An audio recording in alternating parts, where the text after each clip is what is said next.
My This mic was off. conference will now be recorded. All right, good morning, everyone. Good morning. Hopefully you can hear me. Martha, do you want me to go ahead and read that statement regarding virtual meetings? I'd be happy to if you'd like me to. Okay, go ahead. If you're following along, this is in your agenda packet. In light of the 2020 COVID-19 virus and current guidance regarding physical distancing to reduce the potential for spread, meetings of the Regional Planning District Commission have been transitioned to a virtual format. Regional public bodies were granted authority to conduct meetings electronically pursuant to the provisions of Virginia Code 2.23708.2 and related legislation approved by the General Assembly of Virginia during the period of the Governor's State of Emergency declaration for COVID-19. While we do not know the exact duration of the current practice for electronic meetings, we will continue to function in this manner until such time as it is deemed appropriate to return to in-person. Staff provided notice of this meeting and the means by which we are virtually gathered to members of the public on Monday, August 3rd, 2020 through electronic posting on the PlanRVA website and email distribution of notice to members, alternates, and known interested parties, including the media. This meeting will be recorded. Audio and visual recordings of the meeting and materials will be posted on the PlanRVA website within 48 hours of this meeting. Any member of the public participating as an observer during the meeting today may submit comments or questions at any time during the meeting via email to info@planrva.org or by using the online chat functions of the meeting platform. Those individuals who are observing by phone may be called upon to share questions or comments. This meeting agenda includes 2 opportunities for members of the public to address the body. All comments and questions submitted during the meeting will be reviewed following the meeting, and to the extent practical, responses will be provided or posted on the PlanRVA website. We ask that everyone identify themselves first when speaking so that we can more accurately record the activities of the meeting. All of your lines will be muted and by our meeting administrator to minimize additional noise and feedback. You may unmute your line at any time to request acknowledgement from the chair. Staff will be monitoring the chat functions throughout the meeting to assure we do not overlook anyone wishing to participate as appropriate in the discussion. Does anyone have any questions regarding the process for assuring effective facilitation or how members of the public may participate? Okay. Hearing none, I will ask our clerk to certify that we have followed approved procedures for appropriate notice of this meeting and the means by which we are convening. Yes, we have. Thank you. Now we're going to do the roll call. So please indicate by saying here when your name is called during the roll call. We'll call names of the members of the executive committee. Then we'll ask staff to identify themselves, and anyone else who wishes to identify themselves after that may do so. Ms. Fusco, ready when you are. Mr. Winslow. Here. Dr. Newville. Here. Mr. Spoonhour. Here. Mr. Davis. Chairman Nelson. Here. Ms. Page. Present. Mr. Nordvig. Here. Mr. McGraw. Here. Mr. Cota. Thank you. Thank you. Mr. Chairman, we do have a quorum. All right, thank you. This is our public comment period. Speakers may address the commission for up to 3 minutes on any matters included in this meeting agenda. Speakers are requested to give their name, locality in which they reside, and if appropriate, the organization they represent. Members of the public may also submit comments through the chat function. Is there anyone here to speak to the executive committee of the PlanRVA Regional Commission? All right, good. Hearing no one. Minutes for the June 11th, 2020 meeting. The minutes were included in the packet that was sent out to you. Is there anyone here who has any comments, critiques, concerns about the minutes from the last meeting? All right, hearing none, can we get a motion from the floor to accept the minutes? This is Neil Spoonhour. I move the minutes be accepted as presented. All right, motion's been made. We need a second. Second. Second, Mr. Chair. All right, thank you. Motion was made by Mr. Spoonhour, I think, and second by Dr. Newbill. I think we need a roll call, right? Yes. Mr. Winslow,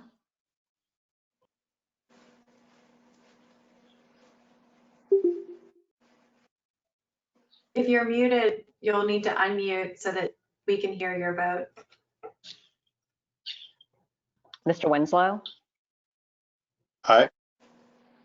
Dr. Newbill, Aye.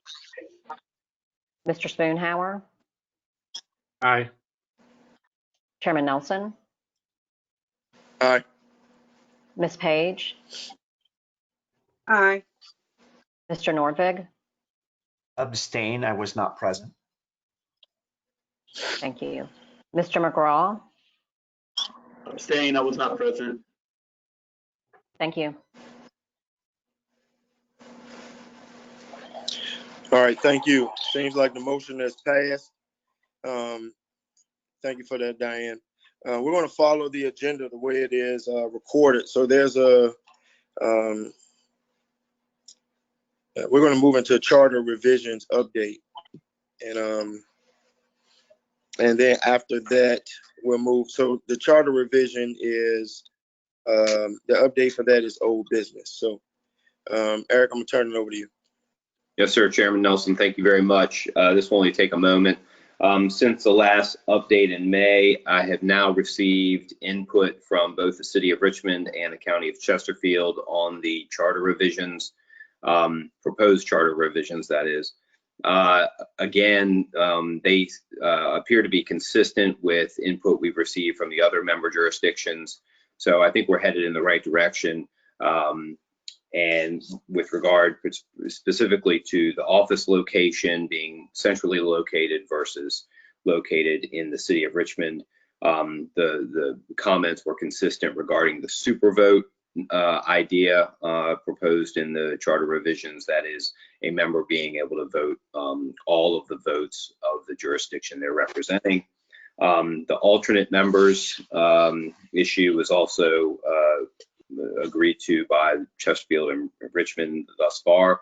And then rotation of the chairmanship, both Chesterfield and the city preferred that rotation remain in place rather than allowing the chairman to serve successive one-year terms. So I think we're headed in the right direction, which is good. Haven't done a great deal of work on the charter revisions, I'll be honest, since early July, because since then we've been focused largely on the Central Virginia Transportation Authority work. But I will be following up on that shortly. Chesterfield suggested they were going to provide me some actual language that they would like to see. So I'll defer to them to get that to me at their convenience. But we look to be heading towards the next step, which will be drafting the language to encapsulate those revisions that there's consensus on, and then issue that one more time around to get everybody comfortable with it. Then we'll recommend we bring it to the full commission for its review, make sure the full commission is happy with it, and then we'll recirculate it to the jurisdictions, and then we'll start making the rounds, seeking approval from the respective governing bodies. Happy to answer any questions. Mr. Chairman, this is Neil Spoonhour from Goochland County.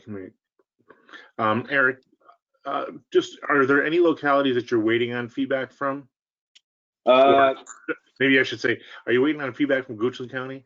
No, sir. No. Actually, Goochland was one of the earliest to submit comments about this. Tara was on the spot as always. I thought so, but I just want to make sure. Oh yeah, she's great, and she submitted comments very early in the process. And I've actually had a conversation with her as well, so we're good to go on Goochland. I haven't received input from well, New Kent, our firm represents New Kent, so we're fine with that. Ashland and Charles City County are the only remaining jurisdictions I have yet to hear back from. But that's not to cast aspersions or anything like that. I think the lack of response there is probably just because they either are fine with the amendments as proposed thus far, or they just haven't had the resources or the time available to focus on that. But that's fine. I think we're okay going forward, and the broad consensus gives me confidence that Ashland and Charles City County will be fine with it. Let's speak on the Ashland thing, because that might have been my fault. I received the information and I had talked it over with our staff and our other council members, and we liked what we saw. And so I didn't think I was supposed to do it. Not being in the meeting, I didn't realize you needed a response from me. No, that's so quite all right. I like I implied, I think that the lack of input is probably just a representative of further consensus or acquiescence to where we're going with it. So that, but I appreciate that, absolutely. Thank you.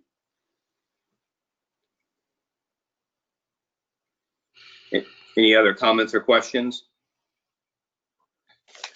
Okay, well, the next update I'll provide will hopefully be with a further revised draft to put these revisions into effect in the next draft, and hopefully that will be at the next PDC meeting, but it may be at the one following that because of all the work associated with the CBTA stuff. So, but we'll get on it and keep moving the process forward. And if anyone has any questions, or if your respective county or city attorneys or town attorneys have any comments or want to talk to me about it, I'm all ears. Thank you very much.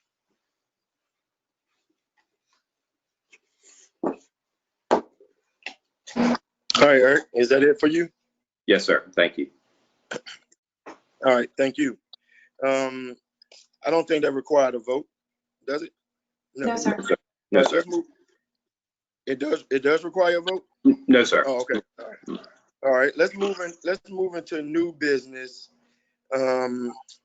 Martha, I see a personnel policy review, extension of vacation leave deadline, and there is an action item that is attached to that, and then a overview of additional recommended changes to the personnel policy. And I think that's just a FYI piece. Yes, that's right. Okay. Thanks. All right. Thank you. The first item, the extension of leave deadline, we are asking for the executive committee action on that today.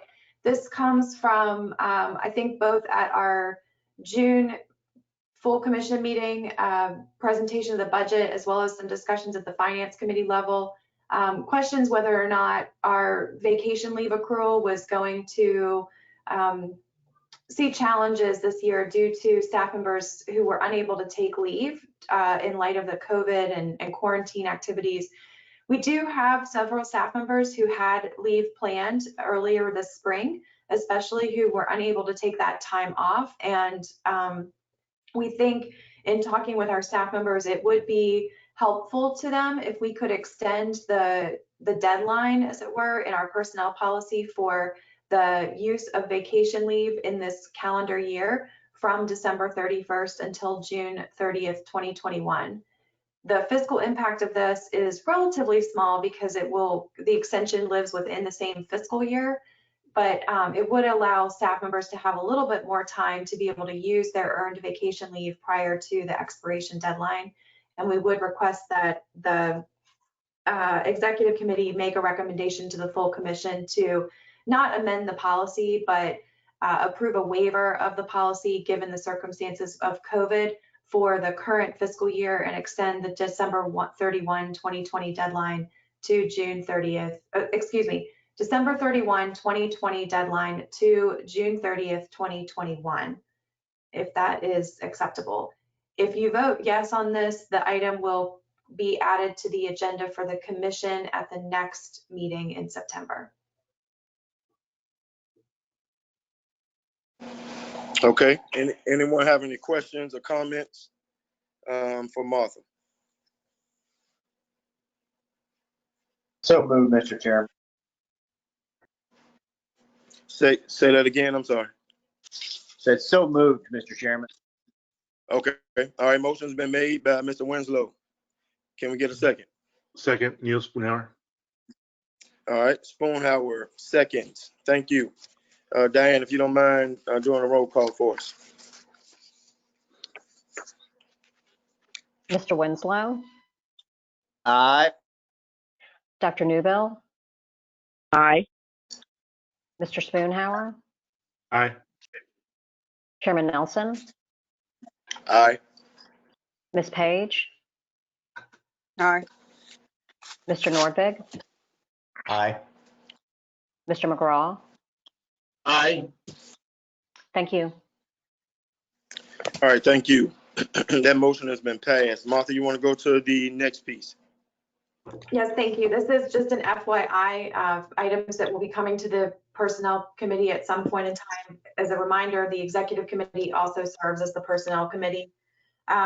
Terry Eckhout and a number of other staff members and I have been just contemplating other changes that we could make to the personnel policy in light of COVID, in light of a remote work situation, but also this is part of our kind of annual review of our personnel policies.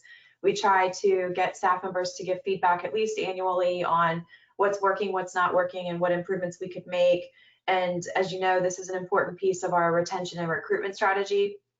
So as an example, some of the policy areas that we are considering recommending to you are a conversion from our traditional vacation, sick, and holiday leave schedule to a combined paid time off program. I think a number of the jurisdictions in the region have done that. So we've been reaching out to them slowly to learn how that conversion has gone, what the mechanics were kind of inside the program transition, and then also what the reception of staff has been.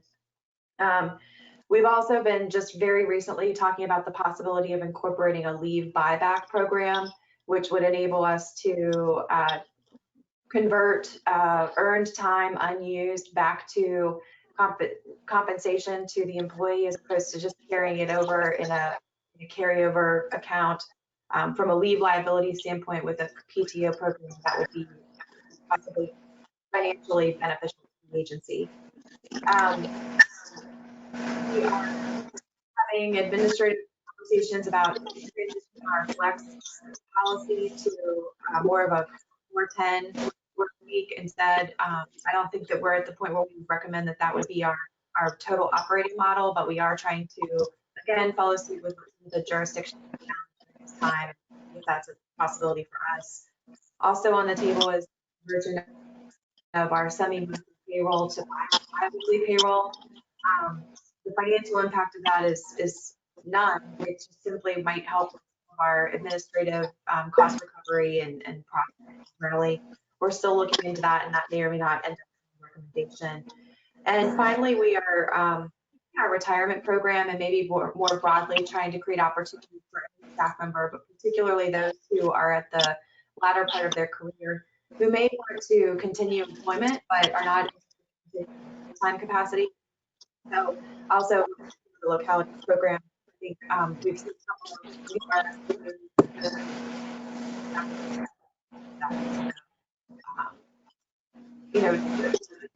it certainly would help us with transitioning, but it also would just help, I think, in general with making sure that we keep that knowledge at our agency as long as possible. So those are just things to come. I wanted you to not feel like that was brand new information if and when they come before you. We are also working on a grant application to Virginia Housing for $20,000, where they have an opening right now that provides support to organizations in Virginia that are looking at succession management planning. We think that our benefits package obviously plays a huge role in our ability to retain and recruit great staff members. So the hope would be that we would be successful with that grant application. That would enable us to hire a policy procedure HR type firm to be able to help us with this. That could help us be able to accelerate moving documents to you faster. And candidly, it would also help. We did budget this year for $20,000 in sort of HR technical assistance, but if this revenue came in, that would offset that expense that's in the budget and be a nice opportunity for us. So I'll keep you posted on the status of the grant application. I'm hoping we can get that submitted later this month and be kind of first in on the round. The applications are evaluated on a monthly basis, ongoing through June of this fiscal year. So if there are no other questions, that's my report, but just wanted that to be on your radar screen. Thank you, Martha. We appreciate that. And I think the note says that we're going to, this will be included in the September meeting agenda. So we look forward to hearing more about that. So thank you for the update. So we're going to move to reports, updates, and discussion items in the last 10 minutes of this meeting. I really don't have a report other than to just say we did send out a letter to local boards, and I'm sorry if I went out, my phone's ringing, to local boards and council chairs this past week, announcing that our financial statements for fiscal year 2020 reflect a operating net income for the year of $278,068, which results in approximately $1,068,688 in our designated fund balance. So this takes our target, allows us to exceed our target of $1 million for our reserves. For those of you who are new to the board, back in 2019, the executive committee and the full commission approved a strategy for returning our fund balance to $1 million over the course of fiscal years 2020 and 2021. I won't get into all the specifics now. I'm sure we'll talk about it in the full commission meeting, but we were able to achieve this move a whole fiscal year in advance. So we're 1 year ahead of plan. Dr. George Spagna, who's not with us on the commission anymore, led the audit, facilities, and finance committee, as well as Nolan Blackwood, Kim Gray, Jim Holland, Pat O'Bannon, Patricia Page, and Canova Peterson. They all served on the committee. So we have returned to a level of stability as relates to our fund balance. And to me, it's pretty amazing to do that a whole year in advance during the middle of a pandemic where there's such economic impact across the world. So thank you, Martha. Thank you, team. Terry and the whole team who worked to get us to a place of financial stability. And I guess that's a good last comment for me on my way out the door. So I'm going to turn the floor over to Dr. Newbill, who is going to bring forward the nominating committee report.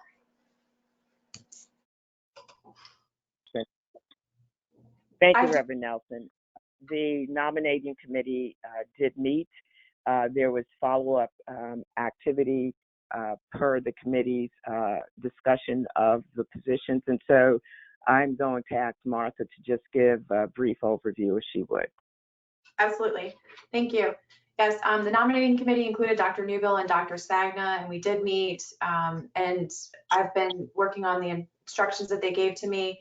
So we have a slate. It is incomplete, so I'm hoping that you as executive committee members can help us before we present the slate at the 9 o'clock meeting. Mr. Spoonhauer from Goochland, let me back up and say, traditionally, our officers and the succession of officers goes by an informal agreement among the localities. It's not included in our bylaws or charter, but an informal agreement that we will rotate among the members of the commission so that there's an opportunity for each jurisdiction to serve in a leadership role over the course of what ends up being a 9-year period. Our bylaws and charter do stipulate that the chair may serve only one term,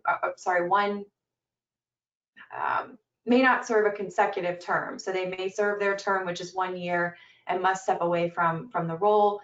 And so, I've only been with the commission now for 4 of these election cycles, but It just so happens that in years where we have elections across the county, we tend to get a nice new slate of new appointees to the commission. We are, as you can imagine, in the wake of the 2019 elections in that situation. And so a number of you on the executive committee have either just joined the executive committee or have just joined the full commission and executive committee. So in light of that, as well as Dr. Spagna's transition out, he would have been the rising chair, but because he has, he would have been a rising officer, but because of his departure from the town council, he is no longer serving on our committee. So all of those factors have kind of led us to the point where we needed to re-examine that rotation. And speaking with several of you and at the direction of the nominating committee, I went through the list in sequence and contacted members of the executive committee who were queued up to fill an officer role to see whether there was interest in moving forward with that succession or with an accelerated succession. Grateful to Mr. Spoonhauer and the board at Goochland County who have agreed that he would be willing to serve in the chair role for this current fiscal year. So thank you for that. We also have had conversations with Mr. Davis from Hanover County. He is willing and available to serve in the treasurer role, and Mr. Nordvig has agreed from Powhatan County to serve in the secretary role. I do not have a person at this point in time who has indicated interest or willingness to serve in the vice chair role. I have not asked all of you, so please know that this is not because we've gone through the entire list of 9 and we haven't found someone. I just simply didn't want to go too far out of the rotation without consulting with the full executive committee first. So at this point in time, we do have a slate, but it is incomplete. And I am curious if there's anyone who would be willing to step out of their normal rotation and fill that vice chair role. And I think it would be worth discussion today as to whether or not that would imply that individual's desire to serve in the chair seat for the FY22 year. Hopefully that's made some sense. Certainly I'm looking for your help and guidance on this. I know Dr. Newbill and I have had a couple of conversations about this, as well as Chairman Nelson, and I'm sure they have some opinions or some suggestions, but I think the consensus was we felt like this was something that was important for those of you on the executive committee to weigh in on. Thank you, Martha, for the update. Are there any persons who have any comments, suggestions, or who want to step up?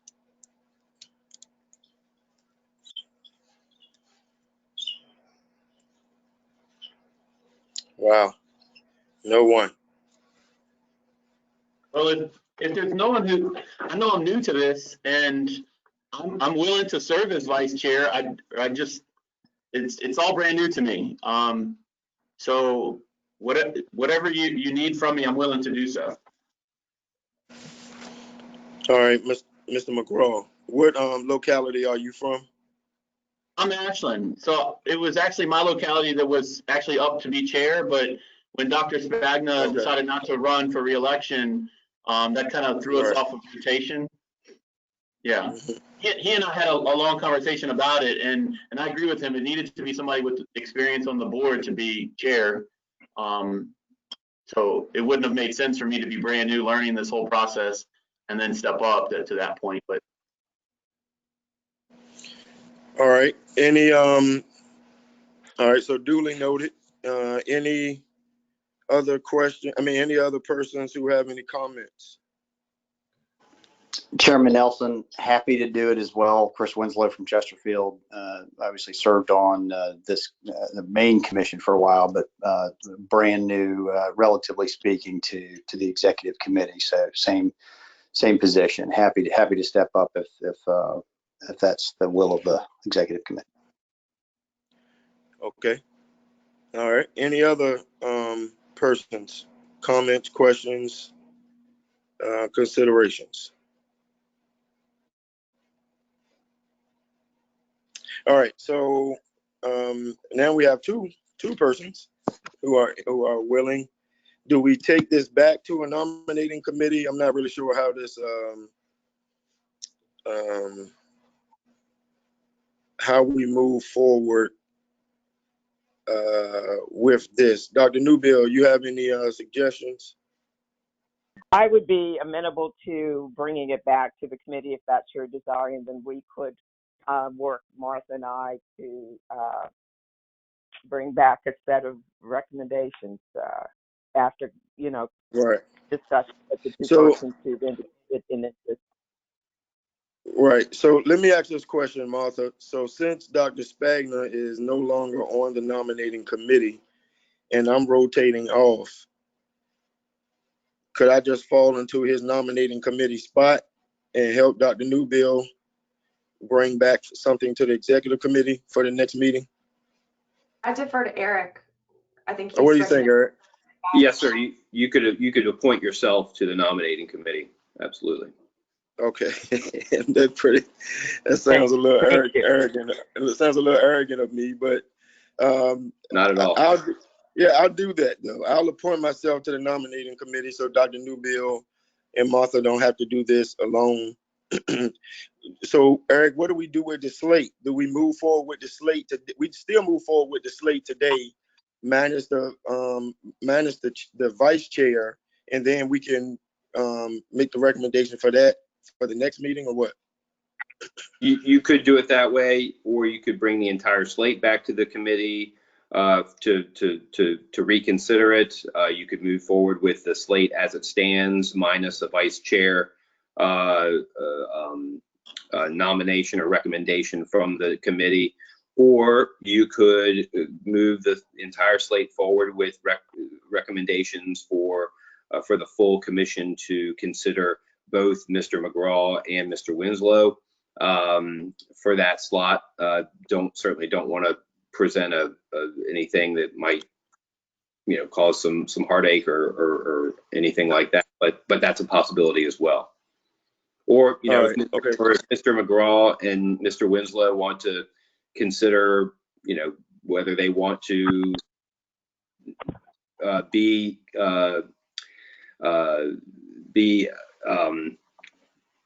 nominees for the vice chair slot, or whether they want to step aside, that's something they can decide right now, or they can give that further consideration.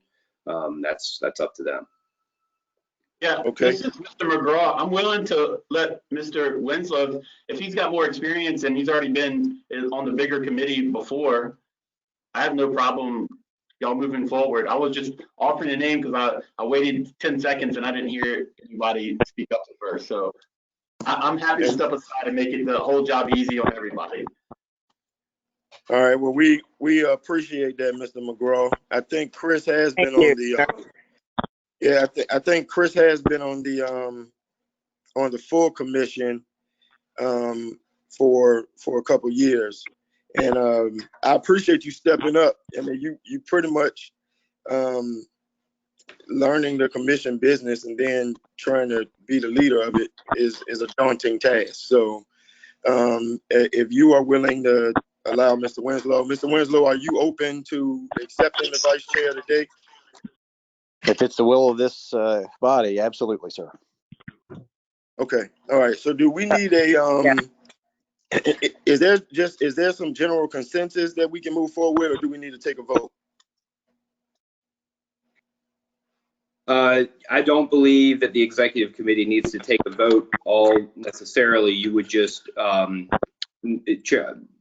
Newbill would simply present the nominations slate, including Mr. Winslow, to the full commission with that recommendation that they vote upon the slate as presented, and that would suffice. All right, great. Dr. Newbill, are you okay with that?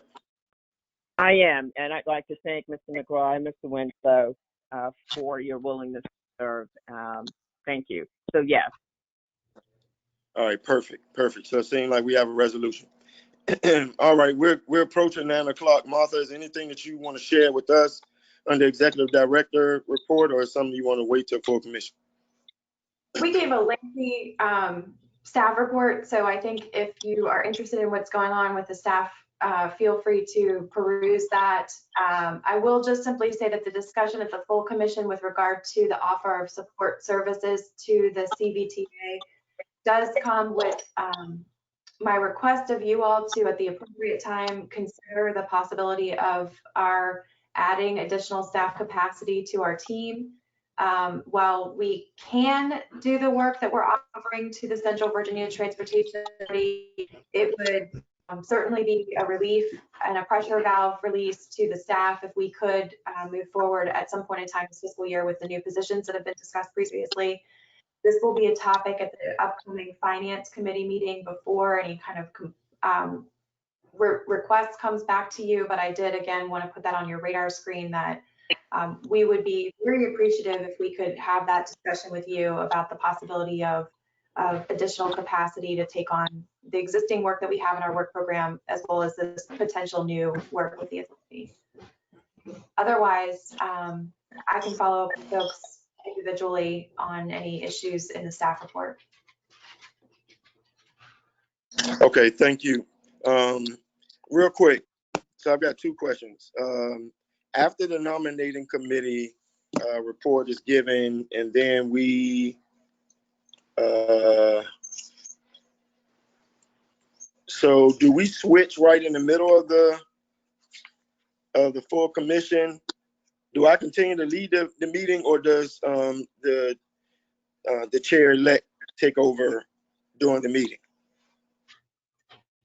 The new chair, I'm sorry. Sorry. I kind of intentionally designed the agenda so that the nominating committee would happen after the majority of the business that needs to happen. So you can transition immediately to Mr. Spoonhour if that's a successful election. Mr. Spoonhour, in respect to you, I tried to make it as kind of easy as possible for you to follow the remainder of the agenda. I think Eric will tell you whether that's the right mode to go or not. Yes, that's fine, and that's a very streamlined way to go, because as soon as the election occurs, assuming Mr. Spoonhour is elected, he would take over as chair. So doing it that way certainly would make it a little bit more streamlined here to manage. Okay. So pretty much after the nominating committee report that Dr. Newbill gives, there'll be a motion to accept the recommendations. We'll vote on it. And then Mr. Spoonhour would take over at that point and lead Martha into the executive director's report, right? Yes, and there's just one action item, which unfortunately is the CVTA discussion, but Okay. it is the only action item after that election. All right, great.